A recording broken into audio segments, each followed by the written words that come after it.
Thank you, editors, oh kind, godly lords of audio. Love you.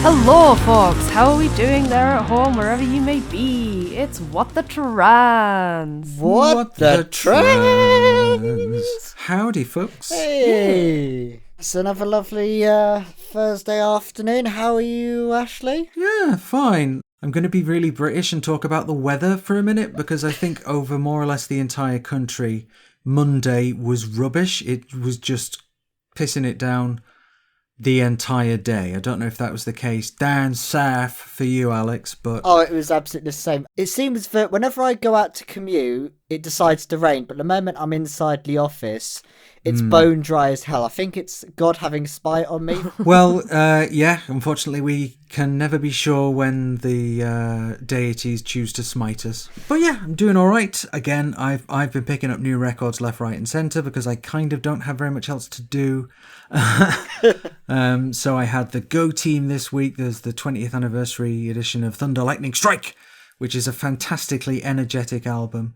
But I also picked an album which is kind of the polar opposite of that. It's this kind of low-key, capital A art, melancholy, ambient kind of thing by Hania Rani, who is a Polish musician. There's a whole booklet that comes with the record that I got, which is cut from 2 live performances.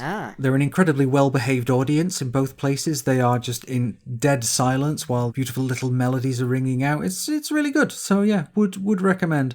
Doubt we'll get a drop in for that because it's just too long for there to be, 10 or 15 seconds of which. And it sounds like you'd have to have a whole lot to appreciate it. Oh, very much so. So never mind. Here's 10 seconds of Junior Kickstart by the Go Team.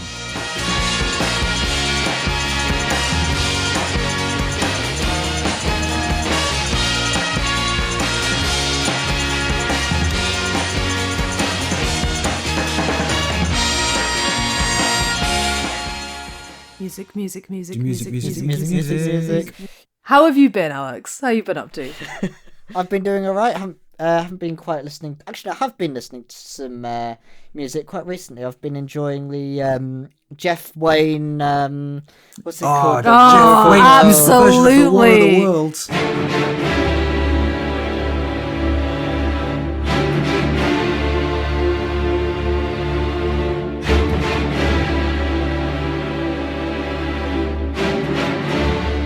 Yes, the best. Absolutely fantastic. Ooh la!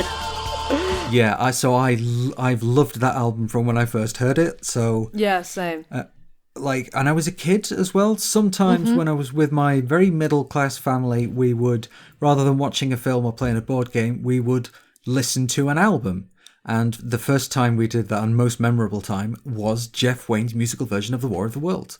And I love that album to this day. I think I first heard it when I was in a car, I think. At my, I was really, really young.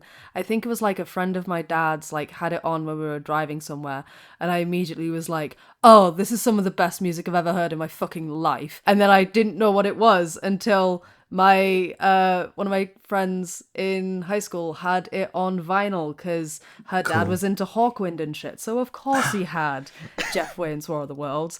And I came in one day and she was just playing it and I was like, oh my god, it's this. And she was like, yeah, it's actually a whole big thing. It goes on for 2 or 3 hours. I was like, ah! That sounds amazing. So a slight derailment from where we're supposed to be, but I promise this is worth it because when I was in college, we did plays and shit and bits of musical theatre.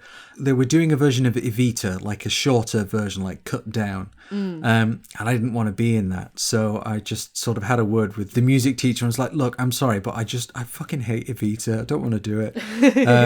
So I wasn't involved with that. But I ended up doing, the support act was a 40-minute version of The War of the Worlds. Oh. And they needed somebody to be Richard Burton. No way. So I got to do the voice. Oh. No one would have believed in the last years of the 19th century that human affairs were being watched from the timeless worlds of space. Oh, no one would have believed. Posh, lovely voice. That... Yes. Creatures would swarm and multiply. Oh my god, Exactly. yes. Oh, and it was so... to this day, I can still probably do almost all of the narrated parts from The War of the Worlds, because I just memorised it all back then, even though I completely didn't need to. So, yes, that's tremendous. I want to see, like, a queer space funk version of The War of the Worlds. I think that would be awesome. I don't know who'd do the narration for it. Laura Jane Grace, maybe. Janelle Monáe. I think Ashleigh would be a great contender herself. Well, Yeah. it's a question of getting the copyright, isn't it? So, should we ask how he's been? Because we've sort of... Yeah, we did just kind of skip over there, didn't we? Yes, hi. I'm back.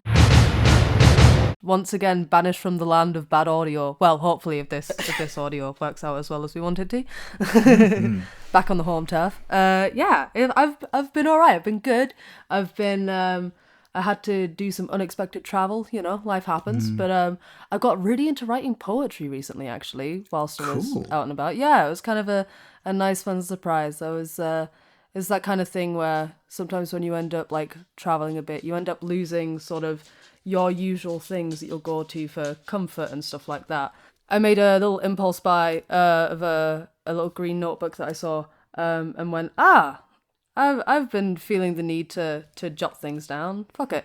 And by the time I came back, I had a good like 5 or 6 different little poems that was written. So that was fun. Very good.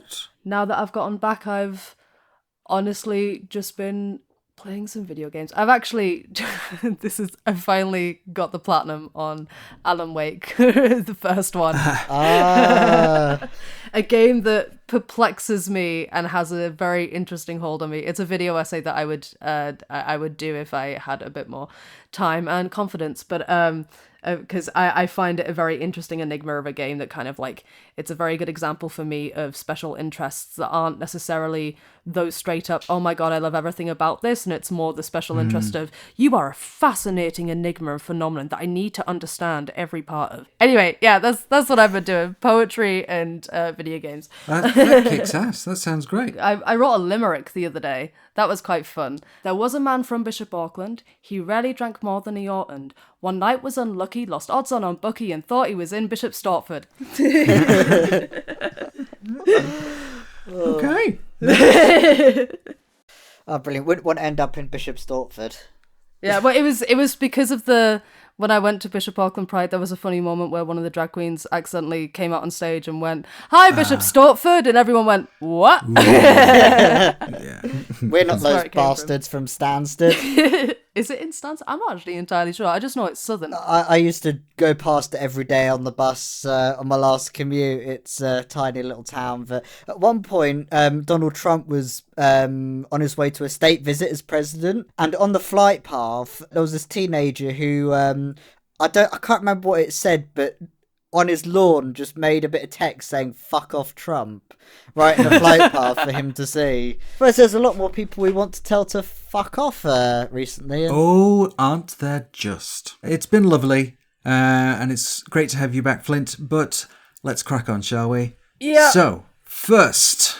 Time for the news. Unfortunately, yeah. A couple of things I want to mention just before we get going. Because last time we did the medicalisation bell, this time we're going to do a gas review bell. Ding ding noise. Like a boxer's bell type thing. Okay. Please. Amber and or Lowry and Ollie, love you. So each time we mention the cast review, we're going to have a little ding noise, and we're going to try and total up towards the end of the episode and see how many we've got. So that'll be fun. Listen out for those. And a couple of people got in touch with us over the last couple of weeks pointing out that they weren't entirely sure which education guidance we were talking about last time. So as a quick clarification about that, the guidance we were talking about was Keeping Children Safe in Education, which is published every year. It is not the same document that is currently under consultation, that is currently under review. There are two different things. This is just a yearly documentation, and this year's iteration of it has removed any trans-inclusive language, and that was what we were focusing on last time. However, What we talked about last time was that the government said, in the exceptionally rare case where a child may be at risk of severe harm if you out them to their parents, we questioned the veracity of that claim, and an FOI has revealed that the government don't actually hold any data about where that claim comes from. They made an assertion that it was exceptionally rare for children and young people to be at risk of harm if they're outed at school, but they don't hold any data that backs that up. So, just a quick little update there. So, the first piece of news that we have is actually about the Labour conference. Conference season is over now, but in the meantime, we have had our mix of transphobes being given the finger or the boot in the case of the Green Party, more on that later, but one party that hasn't had its conference covered yet was the Labour Party. We will only go over it briefly, but some bits are worth a mention. One organisation that has sparked a lot of attention within the conference would be Stonewall. On his first day, the new CEO of Stonewall, Simon Blake, joined a panel with Annalise Dodds and a bunch of cis people, something which not a single trans or gender diverse person was invited to, despite us being a key demographic. Alongside this, it has also been reported that at least one member of Stonewall met with the anti-trans Labour Women's Declaration group stall that we talked about last time, something we were disappointed to hear. We reached out to Stonewall to comment on the lack of trans representation on that panel and its member meeting with the anti-trans group stall, but unfortunately they did not get back to us, which, given the organisation's previous historical reluctance to support trans folk, is really disappointing. But the saga of rubbish from the Labour Women's Declaration unfortunately didn't end there. Jess Phillips, the Parliamentary Under-Secretary of State for Safeguarding and Violence Against Women and Girls, decided to make an appearance at one of their events. So yeah, this is an unfortunate meeting of minds. So the Labour Women's Declaration, obviously we last spoke about them in episode 113, where they've created a handy little guide for MPs arguing against a conversion therapy ban, saying that sometimes ex-patients reframe difficult or unhappy experiences in therapy as conversion therapy, basically trying to kind of normalise conversion therapy and make it seem like legit. So that's who the Labour Women's Declaration are. It's a bit gross that they had people from Stonewall turning up, to their stall, and then Jess Phillips turning up at one of their events. So that's just gross, and I don't like it. Yeah, I'm not keen on it either. Because Stonewall have had a good period of time being fairly vocal on trans rights for a bit, and I know that's not always been the case. They've got a history that's not entirely on the right side of history, we'll put it that way. It is upsetting to see what appears to be a regression. It seems suddenly they're taking the transphobia that we're seeing in these circles less seriously. That's really concerning. At least that's what these actions seem to speak to me. Because if you understand the advocacy that your organisation has been doing for the last few years, then you should understand why that's not really an appropriate thing to maybe be doing. Unfortunately, there were some people that I think have always had some suspicion about Stonewall advocating for trans rights, and it's a shame if they end up proven right. Yeah. I mean, because when it comes to Stonewall, they, as you mentioned, they have had some good work in the past. Sometimes it did look like they did need some kind of twisting of the arm on the odd occasion, but at least they're the sort of organisation that's malleable to just the right pressure. So most of the time, it's just making sure they're kept under the spotlight of making sure they need to stand up with us. Yeah. I will say they didn't come back to us, and I also added on as a question when I did approach them to say, can you also make sure that you stand equivocally to say that the Labour Women's Declaration group is also an anti-trans group, or do you agree with us about that as well? So I'm hoping they can come back to us. I might have to chase up again on that one, but Stonewall has done some great stuff, and we just need to hope that people can work with it, because there's still potential. And we need to not let them forget. Yeah. Basically, yes. Do need to keep banging on about it, essentially. I mean, I know several trans people who work for Stonewall, so if they started backsliding, they're going to lose a lot of staff, I think. Yeah, there's been some concerns from other members of the community on that front. Especially some gossip we've heard in the background, which I can't really. Which, yeah, we'll come to that later if we are ever able to. But speaking of things that are of concern to the community, yes, the Levy review. So you remember how bad the Cass review was, and how rigged that felt. And remember how Cass had no prior experience with gender services.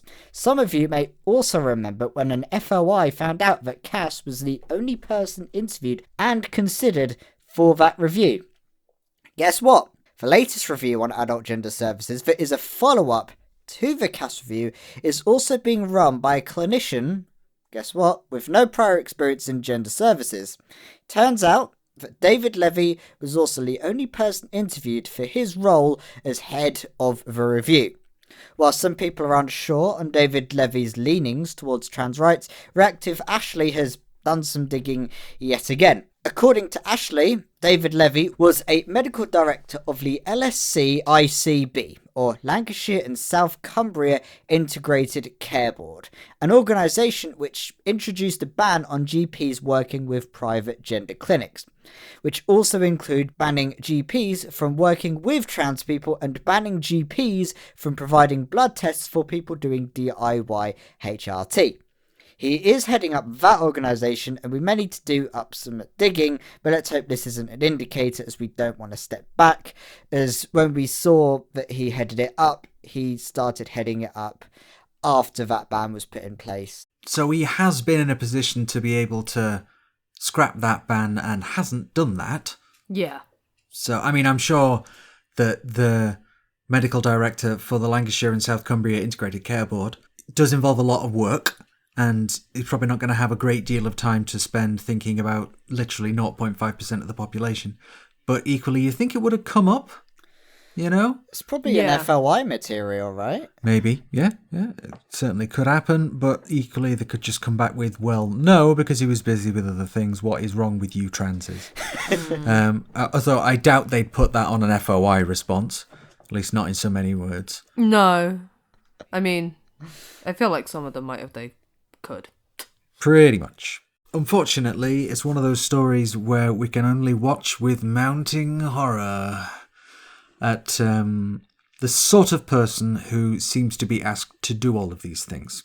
You know, you can't do anything at high level about trans people if you've had any experience with trans people. You have to have been not involved at all. Which is, it is really mind-boggling. Like, we have to bring up how utterly and completely antithetical to, like, basic fucking knowledge it is to deliberately go out of your way to make sure that the person that you're hiring to do a national review of a service designed for a certain kind of person has zero experience with the people that will be affected by that review.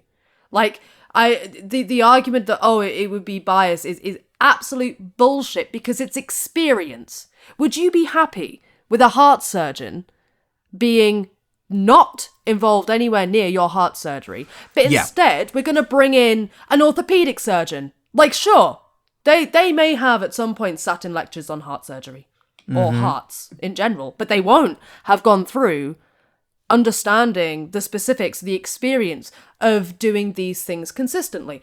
And, you know, it's maddening. It's maddening. Because it's just not anywhere near good science. Yeah, agreed. Like, why would you deliberately exclude all of the experience that comes from talking to someone who's, you know, spent some time in the world that you're examining? Bodies are not impartial. If you want to understand how a body works and how best to treat a body, you have to be understanding of that body and that body's needs.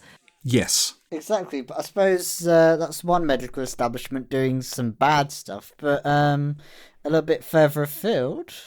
Let's go. If we go a little further afield, and we can find a medical establishment doing some stuff that's actually not catastrophically dreadful. So, we're going to go to Japan, and once again, this story would not have been possible without the outstanding work of our Japanese correspondent, Viridian Lakes, who has diligently been reading documentation and emailing organisations to find this stuff out and write it for a non-Japanese audience. This section should be interpreted as an enthusiastic encouragement to check out the various articles they've written for us over on our website. Now, we're going to specifically talk about some of the updates Japan has put in place for its transgender treatment guidelines and diagnostic criteria. And perhaps surprisingly, some of it is, good. Weird, I know. Firstly, it's been renamed. It's no longer called gender identity disorder and is now called gender incongruence. This rebranding even stretches to the name of the Japanese Society for Gender Identity Disorder, which has been retitled the Japanese Society for Gender Incongruence, or JSGI. All of the diagnostic criteria Japan uses are still based on the 7th edition of the WPATH Standards of Care, and that includes this new one. The newer 8th edition that was released in 2022 receives a mention in the introduction, but nothing further. The big rebrand seems to have been prompted by changes in the DSM-5 and the ICD-11 rather than anything from WPATH. Plus, the previous Japanese guidelines were put in place in 2011 with a few updates through 2018, so it does make sense to update these things from time to time. Secondly, ring that bell because we have another mention of the accursed CAS review, but this time in a slightly more critical way. I'll quote directly from the Japanese guidelines here, quote, "Multiple relevant international organizations, including the Endocrine Society in the United States, have made statements to the effect that the issues pointed out by the CAS review were already known, that puberty suppression treatment has been developed over many years, and that determination on things such as the efficacy and safety of puberty suppression treatment should be based on scientific findings." Should be made based on scientific findings. That's doing a lot of heavy lifting to show that the writers of these Japanese guidelines don't think much of the CAS review. Fantastic phrasing, 10 out of 10, no notes. But wait, there's more. Because we also have, quote, WPATH 8th edition standards of care in regards to the effectiveness, limits and side effects of puberty suppression treatment is written based on a greater number of systematic reviews than the CAS review. Ooh. Fight! No. In Gundams! Okay. Is that all you can think of for Japan? Alright, all of which is good, but there are a few wrinkles on the horizon as well. So firstly, according to another article that Viridian has written for us, it seems that the process for a legal change of gender recognition is likely to become more stringent, with requiring 2 specially approved doctors to sign off on it, whereas in the past any 2 experienced psychiatrists would do. The guidance also doesn't seem to be moving towards an informed consent model of trans healthcare, something the newer WPATH guidelines are in favour of. There does seem to be one clinic in Japan working with this kind of model, but it remains to be seen how much of an impact this will have on the wider care landscape. So, yeah, a bit of a mixed bag, but what did you think? Honestly, it's pretty nice to see, by no means perfect moves, but things that seem to be grounded in a bit more of a sense of reasonableness that I just, you don't see here these days anymore. Not from the people that are in the positions of power 9 times out of 10. That's refreshing. Obviously, it's not perfect. Hopefully the right changes are made in future and they keep listening to WPATH and all of those things. Yeah, you kind of want it to develop from here. Yeah. Yeah. Definitely. Keep the momentum. It sounds like there's lots of potential for moving forward. That's some good news on the horizon, but there is also some worries about some future legislation from the Japanese Parliament's Diet as well, which Viridian's going to be doing some good work covering. But we get this positive news about the healthcare systems, but it may not look so rosy when we talk about the gender recognition stuff in the future. Yeah. In a little while. Yes, indeed, because unfortunately Japan does have its own streak of anti-trans people, many of whom are now pointing to the CAS review and saying, look, this justifies everything we're saying. We shouldn't give any treatment to these people at all. We'll see what they come out with, and Viridian will do us a splendid article all about it. Yes, well, moving on. Next up is Losers Corner. Yeah. Losers Corner this week takes us to Norfolk. Due to a Dr. Pallavi Devulapalli Well, Pallavi had a palaver recently. She was the health spokesperson for the Green Party in England and Wales until she got suspended. The Green Party haven't given any details as they, quote, do not comment on individual disciplinary cases. However, we can hazard a guess that it's likely something to do with her recent statements about the 11% increase in trans hate crimes. During an election hustings in Downham Market, she made comments of her personal opinion about the truthfulness of the government-reported increase in hate crime against trans people. Starting with the ignorant but somewhat gentle, I've yet to meet anyone who says someone shouldn't have the right to be addressed as they pleased, but finishing on the downright conspiratorial, I think there's something mischievous in the air to make out this to be an issue. Co-chair of the LGBTQIA+ Greens, Kate Hatton, said that this was, quote, just the most recent thing in a long list of things that have made people uncomfortable. Meanwhile, Devulapalli doubled down, telling the BBC there is no trans hate in society in general. Let's back up here for a second and really just take stock of what she said, because you might miss just how genuinely concerningly detached this is if you don't break it down. Let's play out her logic and turn up the volume on the quiet part. If the stat is mischief to make this an issue, then what is being directly implied is that the police and this very own government would have to be in a conspiracy with trans people. As if the police would need any help to do any of the things they have been doing to women and minority groups, including us when given half the chance. This government and the last both made transphobia the flavour of the election, and yet the good doctor here would have us believe that actually they were doing a double bluff, just like Starmites kept saying when Keir was pushing out soundbite after soundbite, each being more worthy of Mumsnet than the last. It sounds just a bit too silly to be real, doesn't it? In reality, the life of our institutions is usually closer to the thick of it than it is to House of Cards. You're a fucking omnishambles, that's what you are. Seriously though, these comments are a denial of the very real danger that many of us live with persistent reminders of as we go through daily lives, if not experiences and memories of. The privilege it requires to be so unaffected as to not see it as real is representative of how different life is for trans people in the UK. Seriously? Yeah. She's a medical doctor. Like, what the Yeah. fuck? I know that you will have studied math. Please. Yes. Please, have a word. Have a word. And I mean, like, I know that crime stats are not the most statistically correct. Like, this is the thing. By no means are we saying that these recent government statistics are on the ball 100% accurate, but they are not going to be inaccurate in the way that Dr. Devulapalli is assuming that they are and is trying to imply that they are. They are, if anything, going to be underreporting the increase because most people do not go to the police every time something like this happens to them. Yeah, exactly. I mean, why would we? Yeah, right? You know, they don't do anything about it and you get discriminated against some more. So Yeah. And any crime statistics are usually measuring the definitions that we are giving to crime in any given moment more. They are necessarily measuring how many instances of that crime occur versus, you know, at most they're measuring somewhat best how many instances of crime have occurred under their particular definitions of the instances that they have caught and then considered a crime and then processed. And sometimes, I think I heard from a conference a while back that some police forces don't even have anti-trans as language a hate crime. as a thing for as a hate crime. So even in the statistics, some don't even count it. Also, like when I had to one time report a hate crime, I had to put myself down as a trans man and not as non-binary because they physically didn't have the option in the system. So like there's also probably a lot of non-binary erasure that's happening in terms of the hate crime that non-binary people experience, as happened to me, because that would be logged as a hate crime towards a binary trans person. Yeah.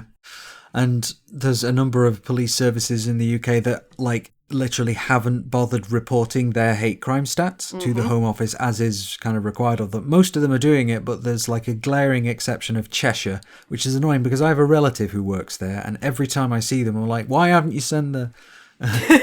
you know, they're not like a police officer. They work kind of in training and recruitment and stuff. So they're enabling fascism rather than directly being a fascist. Speaking of the furthering of fascism, second up in Loser's Corner is the group Free Speech Brighton, who hired the back room in a pub to hold talks about the importance of banning speech related to gender identity and sex education in schools. And if that sounds confusing, then you can imagine how the management of the Southern Belle may have felt when they heard the group's first speech, after which they realised that they had taken a booking that didn't align with their business's values, and they asked the group to leave, which is where our story begins. Because this decision sent the group into a bit of a fight or flight, immediately equating being asked to leave by security to Nazi Germany and Soviet Russia. And no, I'm really, really not kidding. These people started spouting what came across truly like a British version of the "I'm sorry, I thought this was America" bit in South Park, because the pub didn't feel that their venue was the appropriate venue to have speeches on the inappropriateness of discussing certain topics in certain spaces. Apparently, to Free Speech Brighton, all speech is free, but some speech should be more free than others. Unfortunately, the usual suspects of ragebait right-wing media picked up the story and are now running it under the notion of the group's free speech being attacked, not understanding that they are only adding another layer of farce to this slapstick trifle. Selling these events as stamping down on free speech does not understand that free speech was practiced, but words have consequences, and hopefully Free Speech Brighton and its sister group, Free Speech Union, learned that lesson. Because as much as this section is lighthearted in tone, these groups are in the business of peddling dangerous ideals, so please be warned if you see their flyer in your local area. Yeah. Also, can we just talk about, just imagine being a member of the group, or imagine setting up the group Free Speech Brighton, and the only part of that name that you understand is the location. Yes. Because they're saying that their speech should be free, but the speech of teachers in schools to talk to kids and young people about trans people, that speech should be restricted. Yeah, the entire thing is like darkly farcical. It is. They truly aren't even getting past the first hurdle of basic logic. Like, okay, if I believe this thing, then let's apply this rule. Yeah. But it's not. What they really believe in is controlling speech. Yeah, precisely. And that's some fascism right there. Our speech should be protected, yours shouldn't be, you dirty transes. But also, I'm just amazed that this whole, freedom of speech thing goes so far, because if the best thing that you can say about your position is that it is not literally illegal to express, you need a better argument. Yeah, truly. Fuckers. So, well done to the staff at the Southern Belle, though, whose free speech was also impinged when they were told by Free Speech Brighton, you can't say that to us, you can't just kick us out. It's like, well, I'm just exercising my free speech, comrade. Yeah. Yeah, just so many layers of Orwellian bullshit, really. Genuinely, and there's a lot of really concerning amounts of, like, misinformation. Oh, yes. And it's actually at the point where, like, a group of people all gathered here under these notions, and they all had the same response to being politely asked to just leave and hold their speech somewhere else. And it's kind of concerning to me that the way that we are seeing more and more instances of people have these wildly reactive responses to a polite assertion of boundaries when talking about these groups in these kinds of spaces. And I feel like we truly are watching a kind of, real-time descent into cultic thinking popping up in so many places. And it is, as much as it can be a funny spectacle at points, it is really fucking dangerous, and it's concerning. Absolutely. I mean, I think the really obvious example that we can point to as British people is what's going on in America with Trump, isn't it? And his supporters.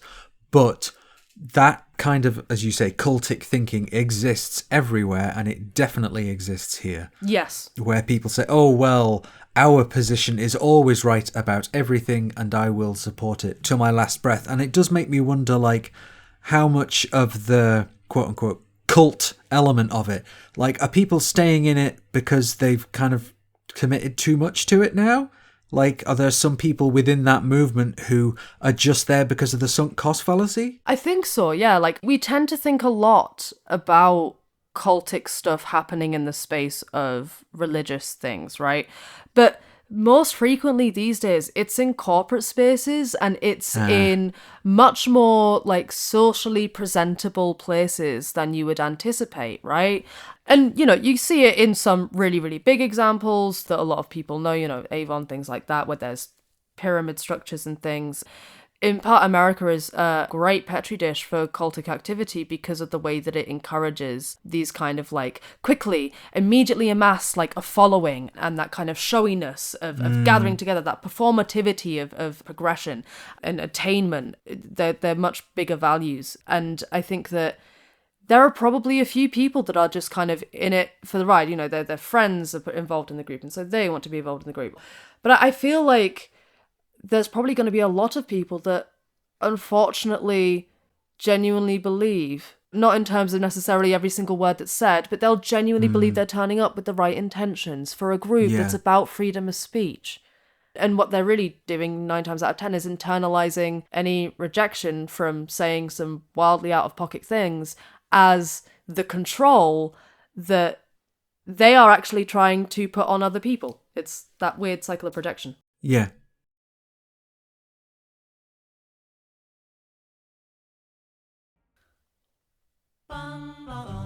Yes, we done did that. There's a couple episodes of the USA podcast up currently, a couple more. We've got episodes 5 and 6 out now. I'm still working on getting them a whole separate channel. We do plan to do that to kind of build the audience in America that I think it deserves, but more on that as it develops. And we're back in the room. Yeah, so speaking of transphobes who are too deep in the cult, it's saying one thing, but in reality it's quite the opposite.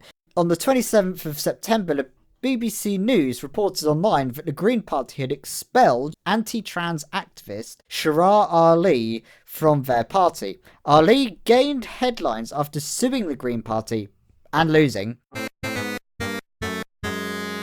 Particularly because if a party disagrees with your views, which are against its own policies, it is allowed to take action against you. Now, this story was wholly incorrect, as it was not the case. He hadn't been expelled. We spoke to some inside sources in the Greens to confirm this, so he lied. And the BBC were printing it as the truth. And the co-founder of the feminist Greens, Adi Aliza, also confirmed on her Twitter account that Ali had been dishonest when he said he'd been expelled from the party. As of time of writing, it appears the BBC have now altered their article, as it now says that he has been excluded for 2 years, not fully expelled from the party. So it appears the BBC have at least corrected themselves, which they're sometimes not all that willing to do. Yeah, so this is another one that could have gone in Loser's Corner, isn't it, really? Because Ali was in Loser's Corner a few weeks ago. I forget which episode, and I'm not going to look it up. Don't at me. Yeah, it's like, you know, actions have consequences, folks. Yeah. He just keeps losing. I feel like this week has been Battle of the Loser a little bit. Like, it's party foul after party foul. Like, why tell a lie this easy to fact check? You're not thinking 2 centimetres in front of your nose, fella.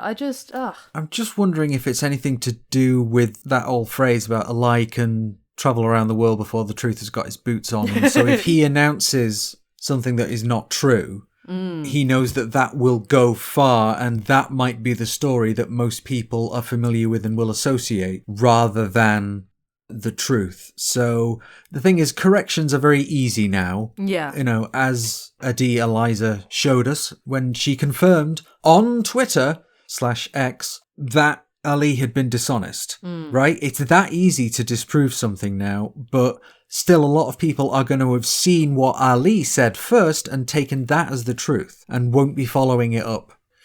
Okay, so sticking with politics, just a quick one before we go into something a little bit chunkier. So we're now going to talk briefly about the Labour Party actually taking some action against transphobia. How about that? I'm sorry, what? I know, right? So we have much more on Labour and the transphobia coming from inside the House coming later, but we'll get there. For now, let us tell the sorry tale of Laurie Burton, a councillor for Labour in Southend. Pride in Labour, which is a newly formed LGBTQ+ group within Labour, released a statement on September 25th about Burton's use of language and social media. Specifically, Burton apparently, quote, has made deeply transphobic remarks towards the Scottish political activist Sophie Molly on Twitter/X and made comments more widely about the trans movement. Additionally, Burton also is alleged to have been, quote, posting transphobic remarks, including referring to trans women as blokes, engaging with people known to push hateful ideology against trans people, and reposting content from the LGB Alliance. Both of those quotes are from the Pride in Labour statement, which we'll put a link for in the description. Not sure if Labour itself, as in the party, have made any response to this, but this group within Labour is agitating for it, and that is progress, I think. Yeah, that's something. Yeah, Pride and Labour, I think I've sort of seen some stuff about. They seem to have got some good relations with the Labour for Trans Pride group, which we've spoken to on a few occasions. Pride and Labour has sort of formed a little bit after the general election, I believe, but they've sort of been making themselves as an alternative to LGBT Labour at the moment. So I'm very curious to see how it goes, and I hope they continue to build up momentum, because they were outside the Labour conference doing a little protest outside, and it was really cool. They had like Nadia Whittome there and all that good stuff. I'm just hoping they can continue to make waves, and as much as Labour's bad, I suppose it's still got to have some kind of fight in there, even if some people might consider it a lost cause. Well, absolutely. The party's not a monolith, you know? It's not like a collective consciousness. It's a group of people, many of whom are going to disagree with each other about things. Yeah. And if LGBT Labour isn't going to do it, who else is? Quite. So yeah, fingers crossed. Keep an eye on Pride in Labour, because hopefully they will carry on what they're doing. I'm also going to take this next story because I wrote it, so yeah. So Izzy Wizzy, let's get medical? So remember how a few weeks ago we talked about how the British Medical Association, the big doctors' union for the UK, had voted to peer review the CAS review? There's been an update to that, and there have been a lot of people gleefully talking bollocks about what that update means. Firstly, the facts. On September 26th, the BMA released a short statement clarifying that they would undertake their review of the CAS review from a position of neutrality, which, yeah, you'd kind of expect that. They're doctors. Quite big on rationality, truth, and careful study, so we're told. A couple of quotes from the BMA statement itself. Firstly, the CAS review has garnered controversy since its publication in April. While welcomed by many, others, including patients, their families, academics, scientists, legal experts, and some members of the British Medical Association, voiced concerns. Earlier in the summer, BMA council members voted in favour of carrying out an evidence-led evaluation of the review, and a further vote by the council earlier this week clarified that the BMA will approach its work neutrally. And another quote from the BMA Chair of Council, Professor Phil Banfield, said, "According to the founding principles of the BMA, our evaluation will be evidence-led, starting from a position of neutrality. I cannot predict the outcome of our evaluation, however I am clear that we will hear different perspectives, always prioritising the needs of transgender children and young people who deserve the very best care." So to me, this sounds kind of like a clarification, likely to mollify the anti-trans crowd who have accused the BMA of, among other things, being subject to institutional capture, which is a thing they like to accuse us of while doing it cheerfully themselves. The BMA have set out to say, everyone calm the fuck down, we're going to approach this neutrally. As a statement, it's short, to the point, and I particularly enjoyed the long list of people who've questioned the CAS review, just to make it absolutely clear that they are going to listen to everyone, or at least that's how the statement's been written.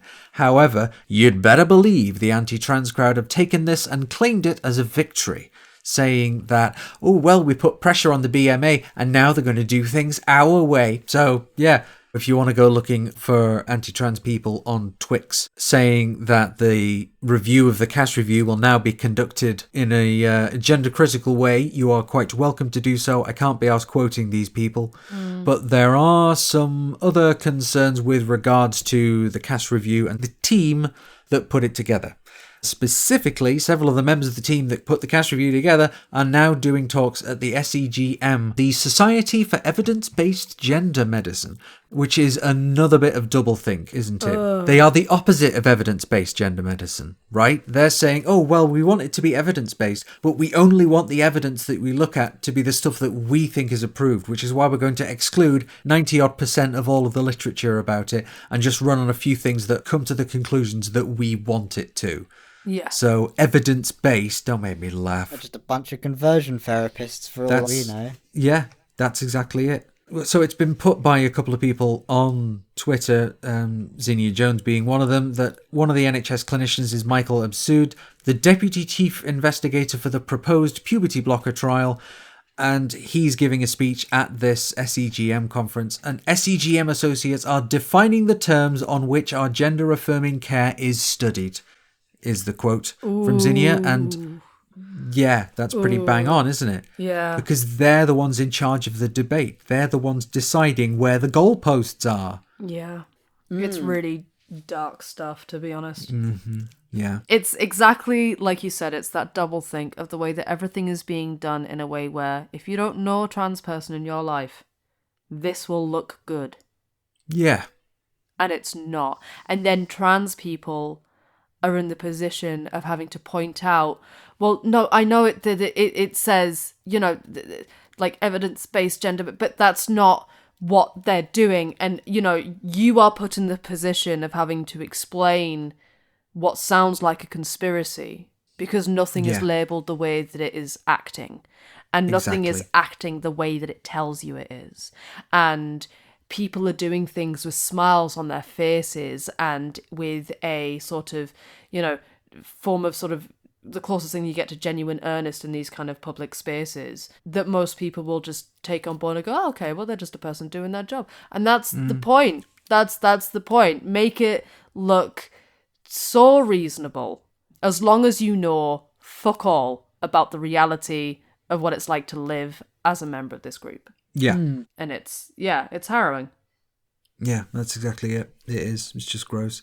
Which is a word that's getting a lot of use. So I'll think of a different word, I promise. I'll start using it next week. The thumb screws are tightening. It feels like, and it kind of feels like everybody should Buckle in or try and claim asylum in New Zealand, I guess. I'd love to, but I think their disability laws aren't good enough. Oh, right. Yeah. Okay. It's always well, a that's thing. me buggered as well. Yeah, then. it's always the thing that clinches it. I've looked at other countries and other places at various points, and it's always when it gets to the who are they able to accept and the disability stuff, it's always the kicker. Which is a shame. As ever the hopeless optimist I am, I'm sort of thinking, as much as it's being implemented more, the evidence against it is also rising, as we're seeing by them showing their hands more, doing their victory laps, something that we can use to stab in the back with later, in a proverbial sense. It's sort of, things are going to get worse before they get better. Yeah. Yeah, well, I mean, Keir Starmer literally promised it, so... Yeah, he did. He said, we're going to implement the cast review. The only thing I actually believe out of this mouth at this point, because the man is in the business. Like, if he will tell you that Tuesday is Thursday, if he knows that someone is going to be paying him on Wednesday for it. That's what it is. So, but I do believe that when he says it's going to get worse for us all, yeah, I don't think he's lying. But... that doesn't mean that we should all just lose hope. I don't want to be filling up anyone's doomerism meters by listening to this. Yeah, we need to keep fighting, and this is going to be one for the long haul, quite frankly. Keep fighting and looking after each other. Yeah. Self-care and other care and mutual aid, that's where it's at. Just really, really quickly, right at the end of this, before we move on to the next story, there is another FOI request, which was highlighted to us by, again, one of our Discord users. Check out our Discord. So we've got some new board meeting minutes for the people working on the implementation of the cast review, and we'll put a link to that in a description, because there's been some people doing some fantastic work with Freedom of Information requests. Yes. And we will highlight those until our fingers drop off from all the mouse clicking. Oh, definitely. The more people doing FOIs, the better. Yeah, absolutely. Okay, onward. Well, it has been a little bit of a while since we've had any news from the EHRC, and let's dive into that a little bit, because we mostly were waiting for Faulkner to be booted out of office, but unfortunately she's still on the listing. But a new CEO has been appointed at the EHRC. John Kirkpatrick, a guy who is more familiar with trade tariffs than trans rights, a person we have been told may not have had a lot of experience in equalities, is now the CEO of the EHRC. And he was appointed the role in August, most definitely a Labour pick. What he does We will have to wait and see. But we have to see what he does, as this will help indicate the direction of travel the EHRC will take when or if Faulkner leaves. What do we think of the new pick? I know that there was hopes for Harriet Harman. Yes, yeah. So Harriet Harman's going to be like the chair, who's like looking to be the chair of the EHRC to replace Faulkner. Fortunately, the CEO wasn't pegged to be on the CEO bit, so there's still hope. Okay. That this guy might still have some things, but yeah, not the most experienced. Yeah, it just kind of came out of nowhere, this guy, didn't it? Because I remember I heard the announcement, and I was like, well, who's that? Haven't heard that name before. Who the fuck is this guy? Yeah, pretty much. I'll be honest, I'm a little bit concerned, because the EHRC, they'd done their work with schools, they'd done their work with, trans rights in many other areas, and they signposted that next was coming the consumer stuff, next was coming the right of businesses to, and regarding the definition of that. So I'm quite worried by this pick, if I'm honest, because it feels like they have picked someone with experience of businesses. That's a very good point. So I feel like they might be, sidestepping the thing of getting someone with another horrendous trans rights record, and instead bringing in someone that gets to be not focused on that aspect and focused on the business aspect and what works well for businesses. And manipulated in place. Yeah. So I'm not feeling it. Yeah, so think they're gonna let us die in silence again by just completely not addressing it. Yeah, or by, bringing in these things under the guise of this helps protect businesses. Right? Yeah. And it coming from that perspective of, my experience in trade and things like that. And, but that isn't all for the EHRC either. They have launched a new consultation for their code of practice. And now that we're still looking into it at the moment and hopefully consulting with some lawyerly types to get more info, but we will link that in the description. And once we have more, we will write something up for it. So, keep an eye on that. I don't know if our consultation team are scrambling at this very moment to put something together for it. Yeah. I don't know, as in I'm saying that as I don't want to kind of try and dangle that in anyone's face. We genuinely have no idea. Yeah. Because I haven't particularly moved them to check that one out. I think they're more of on the medical side of things rather than the law part of it. But we are speaking to some lawyerly people. Well, trying to approach them. I don't know about anyone else, but I'm getting a little bit hungry. Alex, do you want to take us through the meat? Oh, that's a good one. It was a good one, wasn't it? Thank Good. you. Thought of it just now. Yeah, we've seen all the bad stuff recently, but maybe we need to have some bit of a celebration. Pop some champagne corks, because guess what, everyone? Rosie Duffield has resigned from the Labour Party. Yes! Get fucked. So, as you may have seen, the bigot masked in the shroud of legitimacy had resigned from the Labour Party over the elderly energy tax credit and a corruption scandal still going on inside of Labour at the moment, which, to the untrained eye, would be seen as reasonable. However, as the rest of us know, the legacy of Rosie Duffield shows that this resignation means we are one bigot down in Parliament.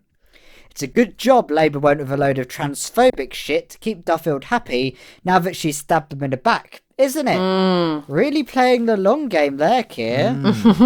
Yeah, well done. You may be wondering what this transphobic shit is, and unfortunately for you, dear listener, we have compiled a list of her greatest hits, like a shitty album. So, what always makes the top of most pages when it comes to other news outlets talking of her transphobic legacy is her Holocaust denial. Earlier this year, Rosie Duffield had been investigated by the Labour Party for being anti-Semitic after liking a tweet by failed comedy writer Graham Linehan denying that trans people had been murdered in the Holocaust, something she then doubled down on after being questioned on TV. This case was then dismissed by the Labour NEC. And this one is the one that everyone mainly remembers, but we do have to start from the start on this one. So, from brief research, it all started back in August 2020 when Rosie Duffield liked a tweet from Piers Morgan. Do you mean women? In a response to a tweet by CNN saying that individuals with a cervix are now recommended to start cervical cancer screening at 25. And after being called out on it, she doubled down. In October 2020, it was found that 2 staffers for Duffield had quit over Rosie's transphobic comments. They were claiming that Duffield's views were worthy of condemnation, so that gives you a flavour as to how unpleasant she is. Then she's been seen boozing it up with J.K. Rowling, speaking at the LGB Alliance conference, and telling the media that she would misgender Eddie Izzard and refuse to call her a candidate if she ran as an MP for the Labour Party in the general election we've just had. She also said she would leave the Labour Party if Eddie got selected. Go then! And with this, calls for the whip to be withdrawn from her started to grow. The Labour Students Group made a statement calling for Rosie's whip to be taken away, while LGBT Labour stated, "Our position on this has not changed. The Labour Party must be a safe place for all LGBTQ+ people, especially our trans siblings. The Labour Party must adopt a transphobia definition and a zero-tolerance policy on transphobia." Unfortunately, that fell on deaf ears. Haven't seen LGBT Labour state about the transphobia definition for a while. Well, she then published a long 10-tweet thread spouting her anti-trans views on the 10th of September 2021, calling trans women, quote, male-bodied biological men, then calling for trans women to be barred from domestic violence refuges, women's prisons, single-sex wards, and school toilets.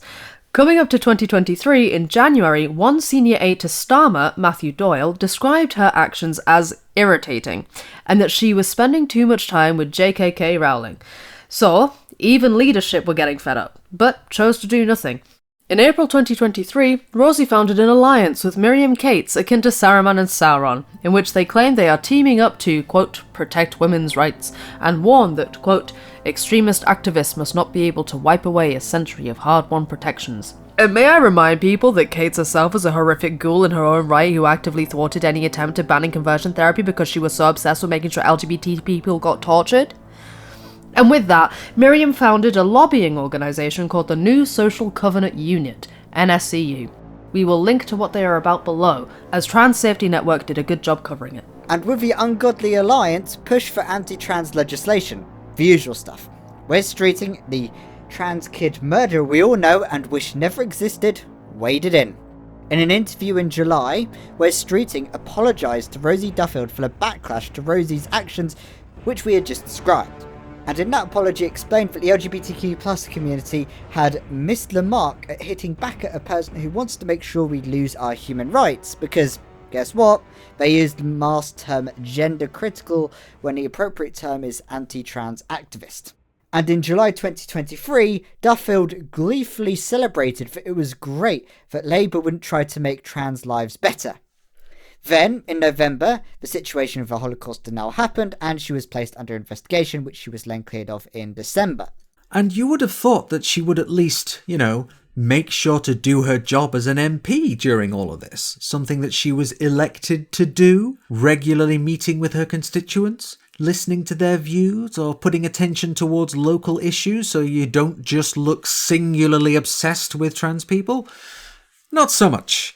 Members of her constituency have been neglected, as in June it was revealed that Rosie refused to do surgeries with the constituency over her safety. But then 24 hours later, she was posing for photographs on the local beach and in a local pub for a pre-planned photo opportunity for her election campaign. So this is something that Labour peer Michael Cashman criticised, calling Duffield frit or lazy, which caused Michael Cashman to lose the whip. And apparently this has been a pattern. It had also been found that her constituents had not had their emails answered, with 18,000 left unanswered.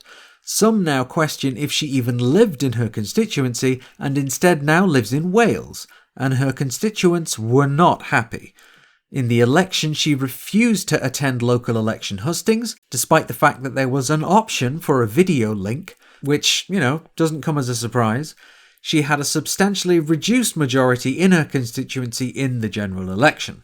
So, She couldn't take scrutiny from her constituency because she was scared that she would be rightly criticised for her transphobia and inaction, which is pretty cowardly as well, to be honest. And it wasn't even neglecting those who voted for her, but those who campaigned for her to get her elected.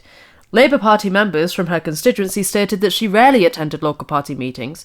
When pushed on it by the press, she claimed that she had gotten yelled at. However, activists at the time said that no one saw it.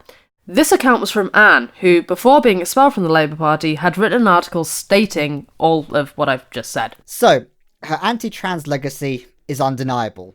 But if you think this doubling down is simply out of genuine concern or dedication to the cause of being anti-trans, that would be wrong. All it is a thinly held veil to hide her idiocy and narcissistic, unempathetic, selfish cowardice and her blatant criminality and hypocrisy. So now we'll go over why she is a criminal and a hypocrite too. Some of you may know that prior to July 2020, Rosie Duffield was found to have breached the lockdown rules. The breach was over her letting a lover who lived in another property with another person visit her constituency house and have a 5-hour walk, which at the time breached COVID rules. At the time, meeting anyone outside your household was a breach of the rules. And there it is, criminality. She broke COVID rules. At the same time, she was Labour's senior whip and frontbencher in both positions, so with that she had to resign, leaving her as a disgraced backbencher who put lives at risk. A couple days before this revelation, Rosie said on Twitter in regards to Dominic Cummings' rule breaking, "I am really struggling to understand what is so difficult about social distancing. It has been clearly explained for months now, and I understand the need for business to stay afloat, but we all have to be responsible adults." So, while she was breaking COVID rules, she was criticising another for doing the same. And then we find a month or two later, she jumps on the anti-trans bandwagon, and the facts of her COVID rule breaking and the hypocrisy she'd shown were quickly forgotten. So she very quickly flung herself onto that bandwagon, seeing all of the attention that it was getting for her, because it kept her in the press, and it still gave her the same amount of attention she had prior to having to resign. If anyone criticised her, they were thrown out of the party. That made her feel like she still had some relevance and power within the party, and in reality, all she formed was a liability and an inconvenience to the leadership. And it was giving her all of the attention. And so we see a month after the whip was pulled from multiple MPs for rebelling on winter fuel payments, she wasn't happy with being on a list with other MPs getting equal amounts of attention, so she had to wait until they were out of the news cycle so she could dramatically resign. All the while, she didn't even bother to vote, not even to abstain. So the power of her letter was all bluster and no bite, which is a fitting description of who she is. I think we've made our position quite clear. Bye. Yeah, good riddance. Yeah, bye-bye. When I went through all those details, it really did paint a picture that I didn't have to put too much imagination into. Because once it's all lined up, all the things so conveniently put in place, it barely scratches the surface on how bad she was an MP and how self-serving she was. And if I was an anti-trans activist right now, I'd start seeking assurances as to her loyalty to the cause, because it seems at the moment she's just using it to take advantage. Yeah. And we've really barely only scratched the surface on how bad she is as a constituency MP. There have been a lot of, let's say, critical articles about her from the local publications in Canterbury, where they specifically talk about how she just doesn't turn up to constituency surgeries and she doesn't do anything for the people of Canterbury and Whitstable. Looking at all of that, to me, it's like she grabbed onto the anti-trans thing as a way to keep herself relevant. Yeah. And do I think still have some value to the party? Because, and I say value with air quotation marks that none of you can see because this is audio clanging format. Into place. But yeah, it's because Otherwise, she was just going to be giving the party a bad name and wouldn't even be making social connections that you could argue would be viable if you're part of a soulless organisation that wishes to sell marginalised groups under the bus to further your own power. But that's neither here nor there now, because she's gone. And some other chump is going to step into her place, most likely. And by no means is she the only transphobic Labour MP, is my point. By God, was she one of the loudest. So, hopefully we can all enjoy things being a slight little bit quieter. Her legacy there is either a bigot or a shit MP. Yeah. Pick one.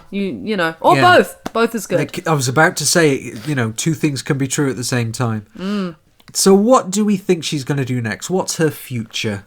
I think she's going to be... I think she's going to do the whole, misogyny within... This country is terrible because my constituents never respected me. Come and enjoy my book. Come and enjoy my TED Talk. Look, I'm sat down here with Piers Morgan. He's right and respectable. I think it's going to be all of that shit. The grift. I just said the words reasonable and respectable towards... I know it was a bit, but I still feel fucking disgusting. The vomit comes up. Yeah. Ugh, I can smell it. Do you need to wash your mouth? And I need to commit an immediate act of protest. I was like, where can I take this that's not going to get got by an algorithm? I think both of you have... because you both had largely the same sort of suggestions when we were discussing this, when the episode was, being written and stuff. She's going to write a book about how she is a hero in some way and about how she should get all the attention. And it will be the book tour to grifter pipeline all the way for the next however many years. So fingers crossed, she, having resigned, is now starved of the oxygen of publicity, which is a Margaret Thatcher quote, so now I feel dirty. I've stayed squeaky clean throughout this, and I don't know how I'm going to fuck it up now. Well, I'm sure you could find a way if you tried. Clearly, so clearly and transparently just clout chasing. She didn't engage with the local papers at all. She only went with the nationals, like choosing the ones that are worthy of her attention, and anything that's a local paper is just less. Yeah, and there's like a significant amount of falling upwards as well, because on her election campaign, she was touting herself as a single mother who was a teaching assistant, but then she was a teaching assistant, but a union source claimed that she had been disciplined for her persistent lateness. And for the hearing about her persistent lateness, she was late to that hearing too. Actions speak louder than words, truly. Yeah, so she only got the initial candidacy because she was the default next choice and no one had time to challenge it, and they only really won because the activists for Labour didn't really know how bad she was going to be at the time, and then wanted a Labour victory in Canterbury for Corbyn at the time. A lot of these accounts are from Julie Wassemer. Yes. I've borrowed a lot from her work in the Whitstable Views, which shows how local I've been with information. Yeah, see, that's how you do it, Rosie. You don't, think it's nationals only or nothing. No, it's you go and find local sources because they're the people that are attending the constituency surgeries that you're too scared to go to. She managed to half-ass everything. Yeah. Which is, I'm not going to say an achievement because I don't want to reward her or anything, but it's a definitely fact. Not. In a way, it's impressive. It's just pathetic. It is, yeah. And I do just want to say, Julie Wassemer's article, or one of them, is titled "Frit, Lazy or a Cry Bully." So referencing the Michael Cashman tweet who said that she was either frit or lazy. Frit, Lazy or a Cry Bully is the name of the article, and it is devastatingly takedownish. Definitely. Whitstable Views, check it out, everyone. There's some good material we've linked below. And some other stuff you should check out is, of course, our website, as I've mentioned. Yeah, as I've mentioned, the fantastic work from Viridian Lakes is available on our website. There's going to be some more stuff coming. It's being worked on already. And all of our stuff goes there. And you can obviously find us on les social media. Obviously, we're on Twitter or X or whatever we're calling it. Facebook, we're on Patreon, we're on Blue Sky, we're on Instagram, where all of Alyx's wonderful photography goes. Yeah. We're all over everywhere. So, yeah, check us out. And with that, thank you all for listening, and goodbye! Bye! Toodle pip. This episode of What the Trans was written, presented and produced by Flint, Ashleigh Talbot and Alex Bedwell. Edited by Amber Devereaux, Ollie Morris and Larianne, with music composed by Warren Sarah, Yuri Carlsberg. Thumbnail by Upo Pez, and transcription performed by Sam Wyman, Rowan B., Rachel Aldred and Georgia Griffiths.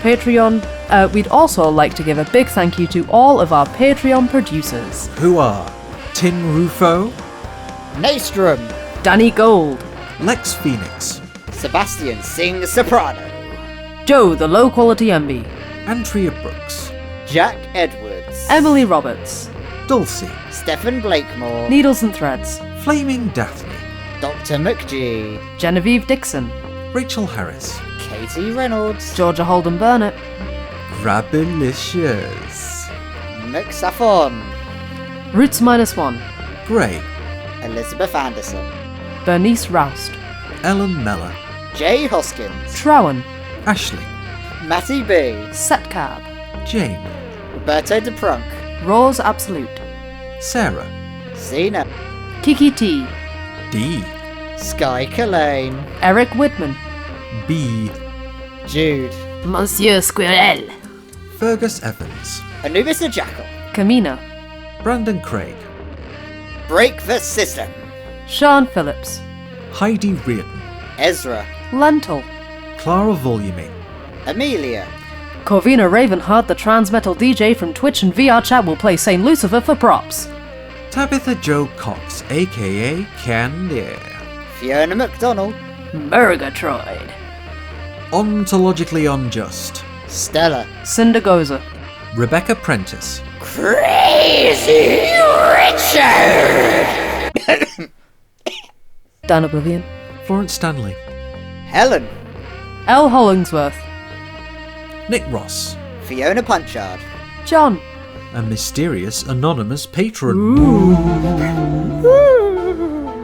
CB Bailey, Gordon Cameron, Ted Delphos, Kai Lewin, Vic Parsons, Patreon user, Vic Kelly, Catherine, Sabrina McVeigh, Cassius Adair, Melissa Brooks, Karakan 12, April Helen, Sophie Lewis, Alexandra Lilly, Claire Scott, Ariadne Pena, Lauren O'Nions, Bernard's Pink Jelly Bean.